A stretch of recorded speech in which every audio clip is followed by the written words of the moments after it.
What's up, guys? Welcome back to yet another Q&A video right here on the Photo Video Show. Let's get started, shall we? Question number 1 comes from Travis Branham. Question: have purchased the A6000 and the 50mm 1.8 native.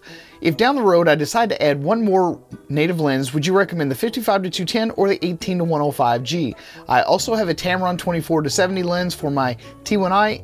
Would it be worth getting the $100 adapter so that I can use that lens on the A6000? Thank you for all your great work. Also, primary work as a hobby is car shows, toy photography, and just carry around type stuff. All right, Travis, let me break down your question into several different parts. So first off, you want me to recommend either the 55-210 or the 18-105G. Those two lenses are dramatically different, both in build quality, both in what ranges they cover, obviously, and also their primary function. The 55-210 is primarily a stills lens, and the 18-105G lens is primarily a video lens. It's not to say that either of those two lenses can't be used either or. I personally like the 18-105G lens, for me, more so. Now, that doesn't mean that I don't like the 55-210. I actually use it, have it, and play around with it all the time. The biggest problem with the 55-210 is the variable aperture. So, you know, as you zoom in, obviously you go all the way down to, I believe, a 6.3 f-stop on that lens. As with the 18-105, I have a constant aperture of f4. So that takes a lot of the guesswork out of using that lens. With the 55-210, you are going to have to plan a little bit better, but you do get some extra range out of it. So it really just kind of depends on what your particular needs are going to be. Now let's talk about your Tamron 24-70. I think that for $100, you're not going to be able to get a 24-70 for $100. So just grabbing a quick adapter and then being able to use it on your new camera, I think it's totally worth it. Especially if you really like the glass, you really like the images that that particular lens produces.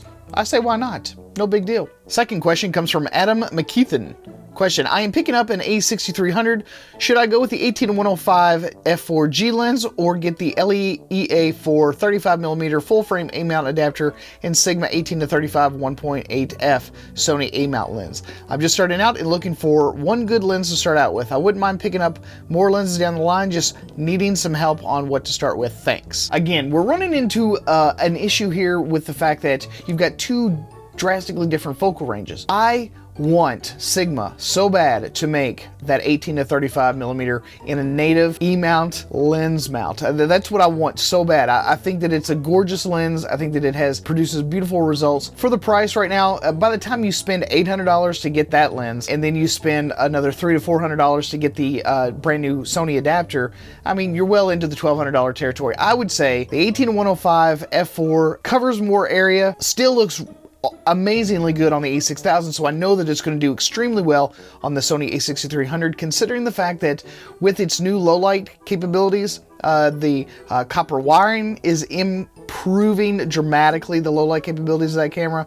I say just go ahead and get the native lens now and keep your fingers crossed and pray and get yourself a native Sigma 18-35, if they're even able to make it. I mean, it may just be technically impossible, but you know, one can hope. I want that lens so bad. I would blow 1,000 dicks to have that lens in my bag. And no, I'm not taking any offers right now. Question number 3 comes from Mahdi Ali. How do you do your audio when the A6000 has no mic jack? Thanks in advance. For the most part, cameras back in the day, they didn't always have microphone inputs on them whatsoever. So we learned a long time ago that, you know, you were supposed to take and record your audio in a separate device, because honestly, most of the time, the onboard audio equipment that camera manufacturers cram into those camera bodies, they just suck. They're absolutely horrendous. They have gotten better because more and more of us photographers are now using our cameras for video, so they have improved the self-generated noise, and the mic jacks are shielded a little bit better. I almost always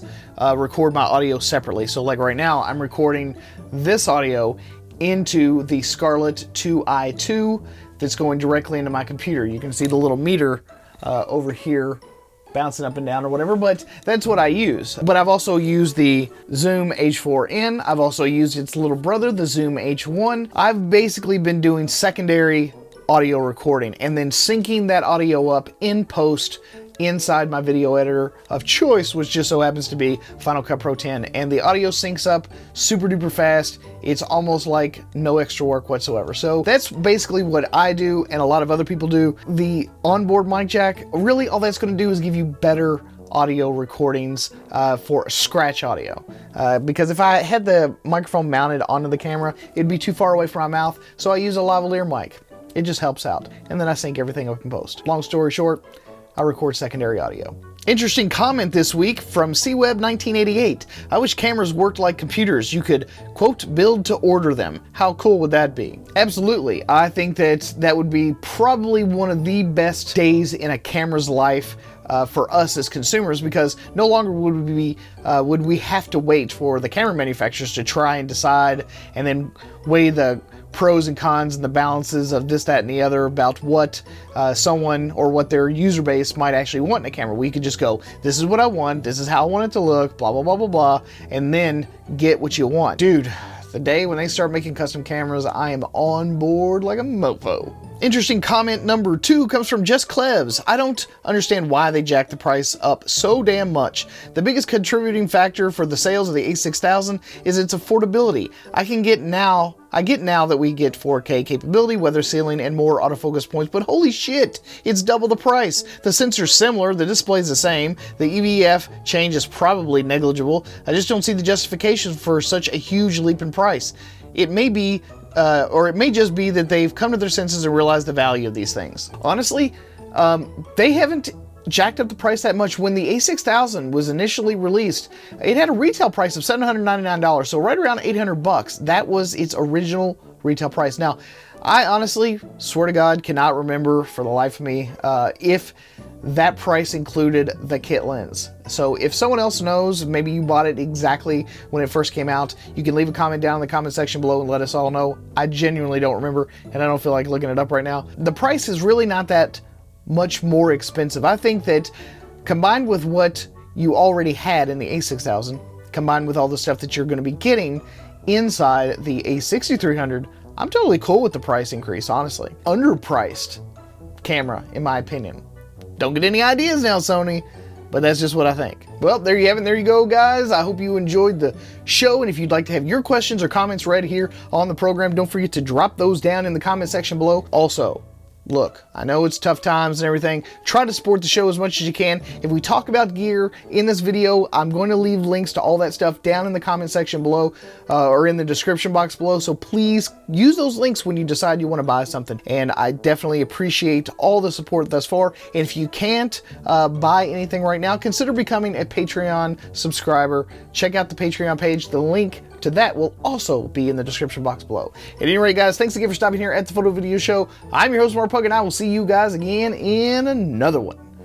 Peace out.